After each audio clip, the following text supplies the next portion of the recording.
il y a un détail malheureusement on a perdu, c'est qu'il y avait sur la façade du buffet, il y avait un ange cariatide. C'est-à-dire un ange cariatide, c'est les anges qui supportent un plafond. Enfin.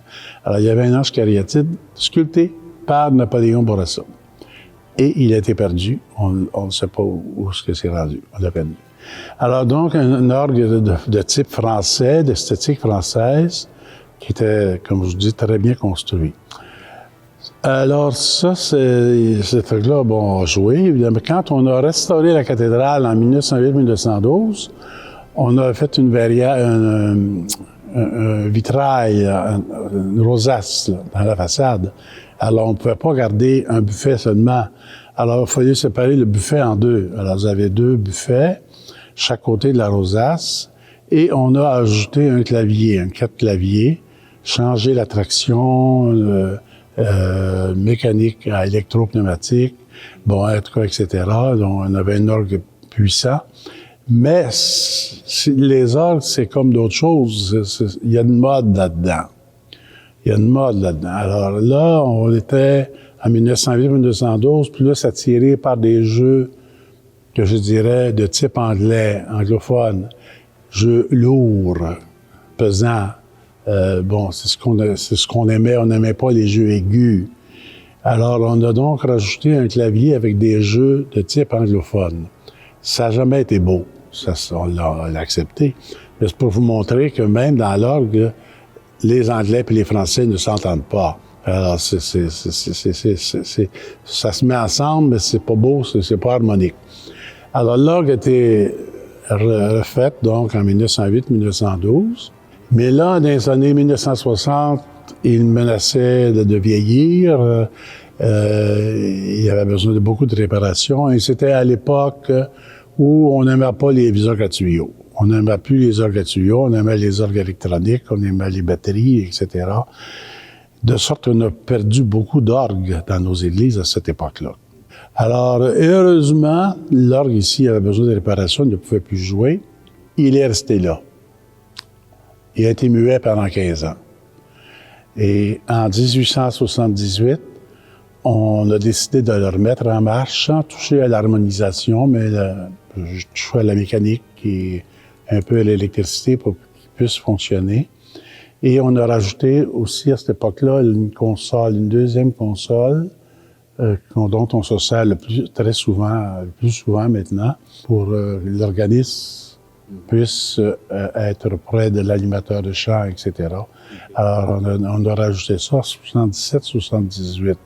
Et c'est né qu'en 2006-2007, avec une subvention du ministère de la Culture, qu'on a pu restaurer l'orgue de fond en comble cette fois. De fond en comble. Alors, l'harmonisation, la mécanique, la technique, tout, maintenant, il y a beaucoup de choses nouvelles dans les orgues. Alors, on a restauré l'instrument dans 2006-2007, ça fait déjà 12 ans. Et là, on lui a donné ses couleurs d'origine. Alors, les jeux anglophones ont disparu, puis réharmonisé en tout cas, la française. Et ce qui fait qu'on lui a donné ses couleurs d'origine comme les orgues français du 19e siècle que fabriquait en particulier le facteur d'orgue Cavaillé-Coll, le célèbre Aristide Cavaillé-Coll. C'est pour ça qu'on a la rue Aristide ici. Aristide Cavaillé-Coll, donc des orgues de type français très brillants. Harmonieux. Très bien, oui. Le diocèse a été fondé en 1852. Le premier évêque n'a pas pu avoir le patrimoine de l'église de la paroisse existante, qui était Saint-Hyacinthe, qui est devenu avec le temps Notre-Dame du Rosaire, maintenant qui est fermée. De ce fait, il a fondé une nouvelle paroisse, et avec toutes les péripéties entourant l'installation de l'église de Saint-Hyacinthe, c'était très compliqué. Donc, la cathédrale, ce n'était pas la priorité des évêques parce qu'il n'y avait pas d'argent. Et ils ont bâti sur tout l'évêché en 1854. Donc, le Monsieur Prince a construit l'évêché. Et c'est en 1880 seulement, avec le 4e évêque, le bienheureux Monsieur Moreau, par décret, a dit « Nous allons élever une cathédrale ». Alors là, c'était la grande nouvelle, parce qu'avant ça, il y avait des pro-cathédrales, dont un édifice qui était à côté de l'Hôtel-Dieu, qui a été démoli maintenant et que les évêques appelaient le garage. Et donc, c'était pas convenable et pas assez grand, etc. Donc, en 1880, c'était la construction de la cathédrale. Ça a pris quelques années, 2 ans peut-être, mais ce n'était pas la cathédrale actuelle. C'était la première cathédrale, entre guillemets. Elle a été construite en 1880, mais elle était plus petite que ce qu'il y a actuellement. Mais elle a eu un vice de construction. Alors, les fondations n'étaient pas assez solides. Donc, la cathédrale s'enfonçait et elle n'était pas décorée parce qu'on ne savait pas ce qui arriverait. La couverture coulait, etc. Donc, il y avait beaucoup de problèmes. Monsieur Moreau est mort en 1901 et c'était dans cet état-là de la cathédrale qu'il est mort. Et ensuite, son successeur, Monseigneur Maxime Dessel, a repris le dossier avec le souhait de démolir et d'organiser un concours d'architectes pour en construire une autre. Mais en 1903, la ville a brûlé. Alors, M. Dessel a dit, bien, on va rebâtir nos maisons avant de rebâtir la cathédrale. Et en 1905, une autre péripétie, il est mort subitement. Donc, c'est encore en plan. Ça n'a pas bougé depuis des temps d'années. Et c'est le successeur de Monseigneur Dessel, Monseigneur Bernard, qui a repris le dossier. Et au lieu de démolir et de reconstruire, il a décidé de restaurer l'église. Donc, l'agrandissement, quand on voit les colonnes, là, c'était le mur extérieur de la cathédrale, la première cathédrale. L'agrandissement sur les côtés, l'agrandissement aussi sur la longueur. Et puis, une nouvelle façade qui était construite en avant de l'autre, avec cette fois-ci des tours néo-gothiques qui, autrefois, au début, la première cathédrale, c'était des tours romanes. Savez-vous quels corps de métier sont impliqués pour travailler dans une cathédrale? Ah, c'est des artisans qui travaillent de leurs mains, qui n'ont pas les moyens d'aujourd'hui. Alors, ébénistes, travailler le bois, faire des sculptures. Ensuite de ça, bon, évidemment, il y a un architecte, il y avait des ingénieurs, et puis il y avait des plâtriers pour faire la décoration de plâtre. C'était encore un autre type d'artisan. C'était ces gens-là qui ont travaillé de leurs mains. La maçonnerie, parce qu'ils en ont fait toute la maçonnerie de la façade, la maçonnerie des côtés, etc. Alors, c'est avec des pierres qui viennent de la région. Il y a eu des tailleurs de pierre, on peut dire des tailleurs de pierre, parce qu'il y a des pierres qui sont ouvragées. Alors ça, il y a eu des tailleurs de pierre seulement. Mais on n'a pas de sculpture comme telle à l'intérieur non plus. Il a l'air d'avoir beaucoup d'œuvres d'art. Est-ce qu'on sait lesquelles sont les plus importantes? Bien, on n'a pas beaucoup d'œuvres d'art ici. Quand Monseigneur Bernard a restauré l'église en 1908-1912, il a fait appel à Auzias-le-Duc pour la décoration de l'église. Mais ils ne sont pas entendus, je ne sais pas trop. Il devait y avoir des toiles dans la voûte. Et ça ne s'est pas fait finalement. La seule œuvre de Auzias-le-Duc que nous avons, c'est la toile en haut, le Père éternel. Ça, c'est Auzias-le-Duc. C'est la seule chose d'Auzias-le-Duc. Qu'est-ce qu'il y avait dans le fond de l'histoire? On ne le sait pas trop. Peut-être qu'il avait entendu parler qu'il y avait un chemin de croix peint qui était libre quelque part, ici ou en France, on ne sait pas.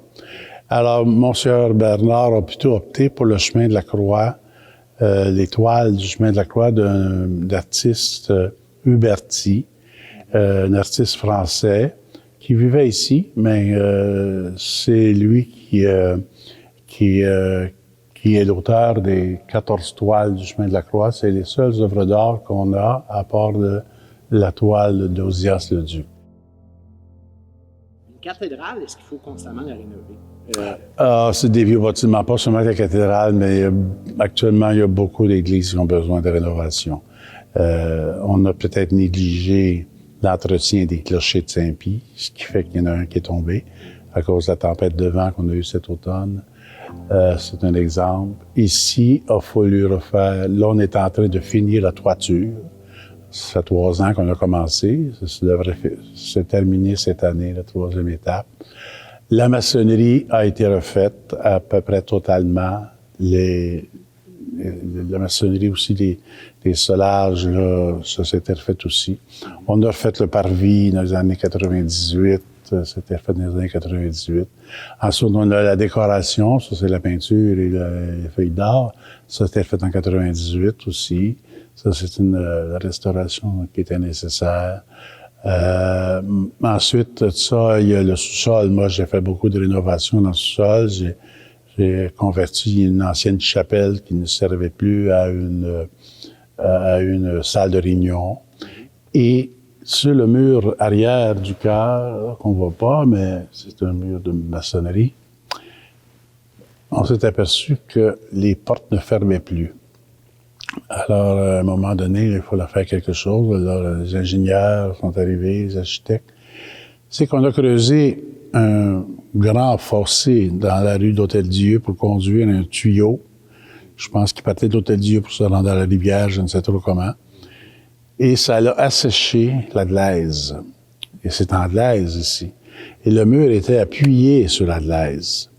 Et là, la glaise séchant, elle a baissé et le mur baissait aussi. Alors, un travail en sous-œuvre pour pieuter tout le dessous du mur avec béton armé, etc., pour l'empêcher de redescendre. C'est normal, l'entretien, puis l'environnement, on est toujours un peu touché par ça. Est-ce que vous voyez une différence dans l'achalandage? Ah, c'est terrible, c'est terrible. Que voulez-vous qu'on fasse? C'est notre histoire, c'est la page d'histoire que nous écrivons. Là, on a fermé l'église de Saint-Louis de Bon Secours, qui a été achetée par la mairie. Saint-Bernard s'était converti en salle communautaire et une partie pour le culte. Même chose pour Saint-Marcel. Bon, ça, c'est des exemples. Alors, il y en a d'autres exemples semblables à ça. C'est des brassements de population, puis c'est les jeunes qui sont pas là. Alors, faut faire avec les moyens qu'on a, puis on n'a pas beaucoup de moyens.